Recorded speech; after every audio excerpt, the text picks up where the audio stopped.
ಹಳೆಯ ಚಿನ್ನದ ಒಡವೆನ ಅಧಿಕ ಬೆಲೆಗೆ ಮಾರಬೇಕೆ ಅಂದ್ರೆ ಆಟಿಕಾಗೆ ಕಾಲ್ ಮಾಡಿ 8880 ಅಟ್ಟಿಕಾ ಗೋಲ್ಡ್ ಕಂಪನಿ.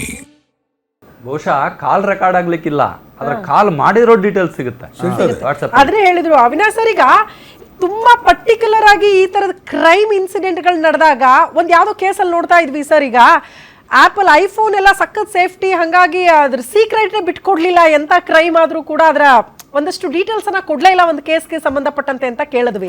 ಈಗ ವಾಟ್ಸಪ್ ಫೇಸ್ ಟೈಮ್ ಅಂತೆಲ್ಲ ಸಖತ್ ಕಾಲ್ಗಳನ್ನ ಮಾಡ್ತಾರೆ, ಅಲ್ಲೆಲ್ಲ ಸಖತ್ ಸೇಫ್ಟಿ, ಅಲ್ಲೇನು ಡೀಟೇಲ್ಸ್ ತಗೊಳಕ್ಕೆ ಆಗಲ್ಲ ಅಂತ. ಅದನ್ನ ಬಿಟ್ರೆ ನಮ್ಗೆ ಇನ್ನೆಲ್ಲಿ ಸರ್ ಟೆಕ್ನಿಕಲ್ ಎವಿಡೆನ್ಸ್ ನ ಕಲೆ ಹಾಕೋದಕ್ಕೆ ಇರೋ ಅಂತ ಆಪ್ಷನ್ಗಳೇನು? ಅಥವಾ ತುಂಬಾ ಮೇಜರು ಈ ಪ್ರಕರಣದಲ್ಲಿ ಬೇಕೇ ಬೇಕು ಅಂದಾಗ ಪಡೆದುಕೊಳ್ಳೋದಕ್ಕೊಂದು ಅವಕಾಶ ಇದೆಯಾ ಹೇಗೆ ಅಂತ? ಇಲ್ಲ ಮೇಡಮ್, ಈಗ ನೀವ್ ಹೇಳ್ದಾಗೇನೆ ಒಂದು ಪ್ರೊಫೈಲ್ ಕೇಸಸ್ ಅಲ್ಲೇ ಆ ಡೀಟೇಲ್ಸ್ ಕೊಡ್ಲಿಲ್ಲ ನಿಮ್ಗೆ, ಓಕೆನಾ? ಆ ಡೀಟೇಲ್ಸ್ ತಗೊಳ್ಳೋದಕ್ಕೂ ಆಗ್ಲಿಲ್ಲ. ಬಟ್ ಈ ಕೇಸಸ್ ಅಲ್ಲಿ ಮಾತಾಡ್ತಿರೋ ಪ್ರಕಾರ ಸರ್ ಎಲ್ಲ ಮಾತಾಡ್ತಿದಾರಲ್ಲ, ಆ ವಿಚಾರವಾಗಿ ನೋಡಕ್ ಹೋದ್ರೆ ನಾವು ಯಾವ ನಂಬರ್ ಇಂದ ಕಾಲ್ ಮಾಡಿದೆ, ಎಷ್ಟು ಜನ ಕಾನ್ಫರೆನ್ಸ್ ಅಲ್ಲಿ ಇದಾರೆ ಅನ್ನೋ ವಿಚಾರಗಳನ್ನ ತಗೋಬಹುದು ನಾವು. ಅಲ್ಲಿಂದ ಅವ್ರನ್ನ ಎನ್ಕ್ವೈರಿ ಮಾಡಿದ್ರೆ ಅವ್ರು ಏನಕ್ಕೆ ಡಿಸ್ಕಷನ್ ಮಾಡಿದ್ದಾರೆ, ಏನ್ ವಿಚಾರಕ್ಕೋಸ್ಕರ ಮಾತಾಡಿದ್ದಾರೆ, ಅವರು ಏನಕ್ಕೆ ಮಾತಾಡಿರ್ಬೋದು, ಅದು ಈ ಕೇಸ್ಗೆ ಸಂಬಂಧಪಟ್ಟಿರೋದಾ ಇಲ್ಲ ಬೇರೆ ಏನಕ್ಕಾದ್ರೂ ಮಾತಾಡಿದಾರ ಅನ್ನೋದನ್ನ ಹೇಳ್ಬೇಕಾಗುತ್ತೆ ಹೊರತು ಆ ರೆಕಾರ್ಡಿಂಗ್ ಸಿಗುವಂತ ಚಾನ್ಸಸ್ ತುಂಬಾ ಕಡಿಮೆ ಇರುತ್ತೆ. ಬಟ್ ಎಷ್ಟು ಜನ ಕಾನ್ಫರೆನ್ಸ್ ಕಾಲ್ ಅಲ್ಲಿ ಇದ್ರು, ಆಮೇಲೆ ಅವ್ರದ್ದು ಎಲ್ಲಿ ಟವರ್ ಲೊಕೇಶನ್ ಡಂಪ್ ಆಗಿದೆ, ಆಮೇಲೆ ಯಾವ್ದು ಜಿಯೋ ಟ್ಯಾಗಿಂಗ್ ಇದೆ ಅವ್ರದ್ದು, ಮತ್ತೆ ಗೂಗಲ್ ಮ್ಯಾಪ್ಸ್ ಅಲ್ಲಿ ವರ್ಕ್ ಆಗ್ತಿದೆ, ಈ ವಿಚಾರಗಳನ್ನೆಲ್ಲ ಕಲೆಕ್ಟ್ ಮಾಡಬಹುದು. ಫರ್ದರ್ ಅವ್ರನ್ನ ಎನ್ಕ್ವೈರಿ ಮಾಡಿದ್ರೆ ಅವ್ರು ಏನಕ್ಕೆ ಕಾಲ್ ಮಾಡಿದ್ದಾರೆ, ಏನ್ ವಿಚಾರವಾಗಿ ಮಾತಾಡಿದ್ದಾರೆ ಅನ್ನೋ ವಿಚಾರಗಳನ್ನಂತೂ ಕಲೆಕ್ಟ್ ಮಾಡಬಹುದು ನಾವು. Okay okay Avinash sir, conference call ಮಾಡಿದಾಗ ಆ ಲೇಡಿ ಎಲ್ಲಿದ್ದಳು, ಮನೆಯಲ್ಲಿದ್ದಳು, ಹೊರಗಡೆ ಇದ್ದಳು, ಮನೆಯಲ್ಲಿದ್ರೆ ಕೆಲಸದವ್ರು ಇದ್ರು, ಮತ್ತಾರಿದ್ರು, ಮಾತಾಡೋದು ಅವ್ರಿಗೆ ಕೇಳಿಸ್ಕೊಂಡ್ರ, ಇವೆಲ್ಲ ಸರ್ಕಮ್ಸ್ಟೆನ್ಸ್ ಎವಿಡೆನ್ಸನ್ನು ನಾವು ಕಲೆಕ್ಟ್ ಮಾಡ್ತೇವೆ. ತನಿಖೆ ಮಾಡುವಾಗ ಅವೆಲ್ಲ ಬರ್ತವೆ. ಬರೇ ಒಂದೇ ಇದ್ರ ಮೇಲೆ ನಾವು ಡಿಪೆಂಡ್ ಆಗೋದಿಲ್ಲ, ಎಲ್ಲ ಸರ್ವ ರೀತಿಯಿಂದನೂ ನಾವು ಅವ್ರ ಮನೇಲಿ ಇದ್ರು ಅಂತ ಹೇಳಿದ್ರೆ ಆ ಮನೆಯಲ್ಲಿ ಇದ್ದವರು ಎಷ್ಟು ಜನ ಇದಾರೆ, ಆ ಟವರ್ ಲೊಕೇಶನ್ಗೆ ಎಷ್ಟು ಜನ ಅಲ್ಲಿ ಲಿಂಕ್ ಆಗ್ತಿದೆ. ಒಂದು 10 ಮೆಂಬರ್ಸ್ ಇದ್ರೆ ಅವ್ರ ಮನೇಲಿ ಇದ್ದಾಗ ಮಾತಾಡ್ಬೇಕಾದ್ರೆ ಅಲ್ಲಿ ಯಾರು ಪ್ರೆಸೆಂಟ್ ಇದ್ರ, ಅವ್ರ ಈ ವಿಚಾರಗಳನ್ನ ಏನಾದ್ರು ಮಾತಾಡೋದೇನಾದ್ರು ಕೇಳಿಸ್ಕೊಂಡಿದಾರ, ಈ ವಿಚಾರಗಳ ಮೇಲೆ ಕೂಡ ಕೊಲಾಬರೇಟಿವ್ ಎವಿಡೆನ್ಸಸ್ ನ ಕಲೆಕ್ಟ್ ಮಾಡಿ ಅವ್ರನ್ನು ಕೂಡ ಎನ್ಕ್ವೈರಿ ಮಾಡಿ ಎವಿಡೆನ್ಸಸ್ ತಗೊಳ್ಳುವಂತ ಚಾನ್ಸಸ್ ತುಂಬಾ ಜಾಸ್ತಿ ಇರುತ್ತೆ. ಇಫ್ ಇನ್ ಕೇಸ್ ಇದೇನೆ ತುಂಬಾ ಇಂಪಾರ್ಟೆಂಟ್ ಆಗಿದೆ ಅನ್ನೋ ವಿಚಾರ ಬಂದಾಗ ಎಲ್ರು ಎನ್ಕ್ವೈರಿ ಮಾಡೋ ಅಂತ ಚಾನ್ಸಸ್ ತುಂಬಾ ಜಾಸ್ತಿ ಇರುತ್ತೆ. FIR ಆದ್ಮೇಲೆ ನಮ್ಮ ವಕೀಲರು ಹೇಳಿದಾಗೆ ಹಿಂದೆ ವಿನಯ್ ಕುಲಕರ್ಣಿ ಕೇಸಲ್ಲೇ ಕಾಣ್ತದೆ. ಅದು ಹಿಂಗೆ ಧಮಕಿ ಹಾಕಿದಕ್ಕೆ ಅದು ಅವನು ಬೇಲ್ ಕ್ಯಾನ್ಸಲ್ ಆಗಿ ಮತ್ತೆ ಹಾಗೇನು ಜೈಲಿಗೆ ಹೋದ್ರಲ್ಲ, ಸಾಕ್ಷಿನಾಶ ಹಾಗೆ ಇದು ಅದ್ರದ್ದು ಎಫೆಕ್ಟಿವ್ ಇರ್ತದೆ. ಓಕೆ, ಇದ್ರ ಬಗ್ಗೆ ಚರ್ಚೆ ಮಾಡೋಣ. ಎಕ್ಸಾಕ್ಟ್ಲಿ ನಾನು ಆಗ್ಲೇ ಹೇಳದ್ನಲ್ಲ, ದರ್ಶನ್ ಅವ್ರಿಗೆ ಸಂಕಷ್ಟ ತರ್ತಾ ಇರೋದು ಬೇರೆ ಯಾರು ಅಲ್ಲ, ಸುತ್ತಮುತ್ತಿದ್ದವ್ರೆ, ಆಪ್ತಾರೆ. ಯಾರವ್ರು ಆಚೆ ಬರ್ಲಿ ಅಂತ ನಿರೀಕ್ಷೆ ಮಾಡ್ತಿದ್ದೀರೋ ಅವರೇ ನೀವು ಕೆಡ್ಡ ತೋಡಿ ದರ್ಶನ್ ಅವ್ರನ್ನ ಮತ್ತೆ ಮತ್ತೆ ಆ ಕೆಡ್ಡಕ್ಕೆ ಹಾಕ್ತಾ ಇದ್ದೀರಿ ಅಂತ. ಅಭಿಮಾನಿಗಳ ಅತಿರೇಕದ ವರ್ತನೆ ದರ್ಶನ್ ಅವ್ರಿಗೆ ಸಂಕಷ್ಟ ಅಂದ್ರೂ ಕೂಡ ತಪ್ಪಾಗ್ಲಿಕ್ಕಿಲ್ಲ.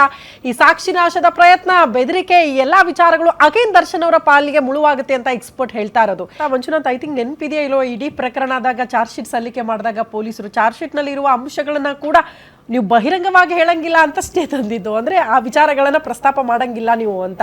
ಬಟ್ ಓಪನ್ ಅಪ್ ಆಗಿ ನಾವು ಸಾಕ್ಷಿಗಳನ್ನ ಹೇಳ್ತೀವಿ ಅಂತ ಒಬ್ಬೊಬ್ಬ ಆರೋಪಿಗಳು ಹಿಂಗ್ ಮುಂದೆ ಬಂದಾಗ ಆಬ್ವಿಯಸ್ಲಿ ಯಾರು ಕೂಡ ಮರೆಮಾಚಕ್ಕಾಗಲ್ಲ. ಬಟ್ ಇಡೀ ಪ್ರಕರಣದಲ್ಲಿ ಈ ಐ ವಿಟ್ನೆಸ್ ಅನ್ನೋರು ಈಗ ಪ್ರದೋಷ್ ಒಬ್ರೇನ ಕನ್ಸಿಡರ್ ಮಾಡಿದ್ರೆ ಅಥವಾ ಬೇರೆಯವ್ರನ್ನು ಕೂಡ ಕಲೆ ಹಾಕಿದ್ದಾರೆ ಇಲ್ಲಿ ಐ ವಿಟ್ನೆಸ್ ಗಳನ್ನ ಅಂತ ಹೇಳಲಾಗ್ತಾ ಈ ಪ್ರಕರಣದಲ್ಲಿ ಟೋಟಲ್ ಇರ್ತಕ್ಕಂಥದ್ದು 271 ಸಾಕ್ಷಿ ಇದೆ. ಅದರಲ್ಲಿ eye witness, digital evidence, medical evidence ಇರ್ಬೋದು, ಸಿಡಿಆರ್, ಈ ರೀತಿ ಎಲ್ಲ ಇದಾವೆ. ಈಗ ಅದರಲ್ಲಿ ಅಂಥ ಪ್ರಬಲವಾದಂಥ ಸಾಕ್ಷಿಗಳ ಮಧ್ಯೆ ಈಗ ಪ್ರದೋಷ್ ಮಾಫಿ ಸಾಕ್ಷಿಯಾಗಿ ಬಂದಿರತಕ್ಕಂಥ ಪ್ರಾಸಿಕ್ಯೂಷನ್ಗೆ ತುಂಬ ದೊಡ್ಡ ಒಂದು ಪ್ರಬಲವಾದಂಥ ಬಲವಾದ ಸಾಕ್ಷಿ ಇದು.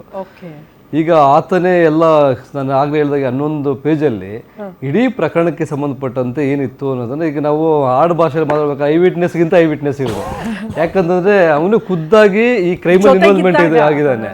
ಈಗ ಅವ್ರು ಯಾರೋ ಹೊಡಿತಾರಂದ್ರೆ ಒಬ್ಬ ಸೆಕ್ಯೂರಿಟಿ ನೋಡೋದು ಬೇರೆ, ಇವನ ಜೊತೆಲಿ ಇದ್ಕೊಂಡು ಅವನು ಆರೋಪಿಗಳ ಕೃತ್ಯಕ್ಕೆ ಭಾಗಿಯಾಗೋದು ಬೇರೆ.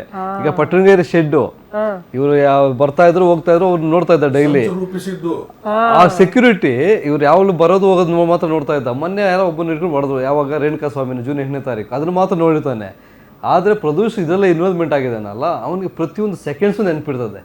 ಯಾಕಂದ್ರೆ ಒಬ್ಬ ಕ್ರೈಮ್ ಮಾಡಿದ್ರೆ ನಾನು ಇಂಥ ದಿನ ಹಿಂಗೆ ಹೊಡೆದ್ಬಿಟ್ಟಿದ್ದೆ ಅನ್ನೋದು ಇರುತ್ತಲ್ಲ, ಅದು ಪ್ರತಿ ಸೆಕೆಂಡ್ಸು ಇರುತ್ತೆ. ಎಲ್ಲಿ ಹೋಗಿದ್ದ, ಎಲ್ಲಿ ಬಂದ, ಏನು ಮಾಡಿದೆ ಎಲ್ಲವೂ ನೆನಪಿದೆ.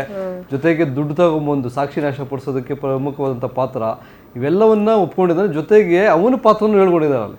ಅವನ ಪಾತ್ರ ಏನು ಹೇಳ್ಕೊಂಡ, ಅದ್ರ ಜೊತೆಯಲ್ಲಿ ದರ್ಶನ್ಗೆ ಹೊಡಿಬೇಡ ಸತ್ತೋಗ್ಬಿಡ್ತೆ ಅಂತ ಸಹ ಹೇಳಿದ್ದ ಅನ್ನೋದು ಇದೆ. ಅವೊಂದನ್ನ ಪಾಯಿಂಟ್ ಇನ್ನೊಂದು ಅವ್ನು ನನಗೆ ಹೆದರಿಕೆ ಆಗ್ದ ಗುಂಡು ಹೊಡ್ಕೊಂಡು ಸಾಯ್ತಾನೆ ಯಾವಾಗ ಅಂತ. ಇವ್ರು ಹೊಡೆದ್ಬಿಟ್ಟು But ಅದು ನನಗೆ ಡೌಟ್ ಬರ್ತದೆ ಅವ್ನ ನೇಚರ್ ಅಲ್ಲದು ಗುಂಡು ಹಾಕೊಳ್ಳೋದು. ಹೌದು, ಸುಮಾರು ಜನ ಪೊಲೀಸ್ ಆಫೀಸರ್ಸ್ ಎಲ್ಲ ಅದು ಹೇಳೋದು. ಅವನು ಬಹಳಷ್ಟು ಇದು ಇದಾನೆ, ಅವನು ಫಾರ್ಮ್ ಇದ್ದಾನೆ, ಅವನು ಹೆದರ್ಕೊಳ್ಳುವಂತ ಮನುಷ್ಯ ಅಲ್ಲ. ದರ್ಶನ್ ಬಾಯಲ್ಲಿ ಆ ಮಾತು ಬಂದು ಬರೋದಿಲ್ಲ, ಇಲ್ಲ ಬರೋದಕ್ಕೆ ಸಾಧ್ಯನೇ ಇಲ್ಲ ನನ್ನ ಲೆಕ್ಕದಲ್ಲಿ. ಅವನ ಆಟಿಟ್ಯೂಡ್ ನೋಡಿದ್ರೆ ಬಹುಶಃ ಇವನಿಗೆ ತಾನು ಯಾಕೆ ಸಹಾಯ ಮಾಡಿದೆ ಅನ್ನೋದನ್ನ ಕನ್ಫರ್ಮ್ ಮಾಡ್ಕೊಳ್ಳಿಕ್ಕೆ ಅಲ್ಲಲ್ಲ ಅದನ್ನ ಸಮರ್ಥಿಸ್ಕೊಳ್ಳಿಕ್ಕೆ ಆತ ಹೇಳ್ಕೊಂಡಿರ್ಬೋದು. ಅದು ಸಮರ್ಥಿಸ್ಕೊಳ್ಳಿಕ್ಕೋಸ್ಕರ ಯಾವಾಗ ರೇಣುಕಸ್ವಾಮಿ ಸತ್ತೋಗಿದ್ದಾನೆ ಅನ್ನೋದು ಗೊತ್ತಾಗುತ್ತೆ ವಿಚಾರ, ಇವರು ಸ್ಟೋರಿ ಬ್ರೂಕ್ಸ್ ರೆಸ್ಟೋರೆಂಟಲ್ಲಿ ಇರ್ತಾರೆ. ಆಮೇಲೆ ನೀನು ಹೆಲ್ಪ್ ಮಾಡಬೇಕು ಅಂತ ಹೇಳ್ತಾನೆ, ಹೆಲ್ಪ್ ಮಾಡಿಲ್ಲ ಅಂದ್ರೆ ಗುಂಡಾರಿಸ್ಕೊಂಡು ಸೂಸೈಡ್ ಮಾಡುವಂತ ಬ್ಲಾಕ್ ಮೇಲ್ ಮಾಡ್ತಾನೆ. ಅದಕ್ಕೆ ನಾನು ಹಿಂಗೆ ಮಾಡಿದೆ ಅಂತ ಅದನ್ನ ಸಮರ್ಸ್ಕೊಳ್ತಾ ಇರೋದು. ಹೌದು ಹೌದು ಹೌದು ಓಕೆ. ಈಗ ಎಲ್ಲವೂ ಅದ್ರ ಜೊತೆ ಇವತ್ತು ಆರ್ಗ್ಯುಮೆಂಟ್ ಇದೆ. ಮೊನ್ನೆ ಆರ್ಗ್ಯುಮೆಂಟ್ಸ್ ಎಲ್ಲ ಮಾಡಿ ರಿಸರ್ವ್ ಮಾಡಿದ್ರು ಆರ್ಡರ್ಗೆ. ನಿನ್ನೆ ಒಂದಷ್ಟು ಇನ್ನೊಂದಷ್ಟು ಇನ್ನಿಬ್ಬರಿದಾರೆ ಅಂತ ಅವರು ಅಪ್ಲಿಕೇಶನ್ ಕೊಟ್ಟಾರ? ಇಲ್ಲ ಇಲ್ಲ, ಇದರಲ್ಲಿ A10 ರವಿಶಂಕರ್ ಏನ್ ಮಾಡಿದ್ದ A8 ಒಂದು ಆಗ್ಲಿಲ್ಲ. A10 ವಿನಯ್ದು ಹಾಕಿದ್ದಾರೆ. ವಿನಯ್ ನನ್ನನ್ನು ಮಾಫಿ ಸಾಕ್ಷಿನಾಗ ಮಾಡಿ ಅಂತ ಅರ್ಜಿ ಸಲ್ಲಿಸಿದ್ದಾನೆ. ಅದನ್ನ ಇದೇ ರೀತಿ ತಗೊಂಡು ವಿಚಾರಣೆ ಮಾಡ್ತಾರೋ ಅಥವಾ ಇಲ್ಲ ಬಿಟ್ಟಿಲ್ಲ, ಕೇವಲ ಪ್ರದೋಷದ ಮಾತ್ರ ಇವತ್ತು ಆರ್ಡರ್ ಮಾಡ್ಬೋದು. ಓಕೆ.